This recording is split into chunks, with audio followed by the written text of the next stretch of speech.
السلام علیکم. زه مظفر شایم.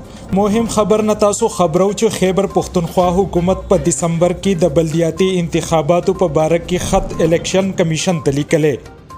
خیبر پختونخوا کې به بلدیاتي انتخابات په 2 مرحلو کې کېدلی شي. پهله مرحله کې ویلیج کونسل او نیبرهوډ کونسل انتخابات به په 15 دسمبر کېدلی شي. په دویمه مرحله کې به د تحصیل چیرمن انتخاب د پاره ووټینګ په 15 مارچ باندې کېدلی شي. مهم خبر نه تاسو خبرو چې خیبر پختونخوا حکومت په دسمبر کې د بلدیاتي انتخاباتو په باره کې خط الیکشن کمیشن ته لیکلې.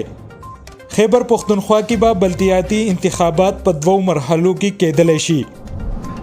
پهله مرحله کې ویلیج کونسل او نیبرهوډ کونسل انتخابات به په 15 دسمبر کېدلی شي.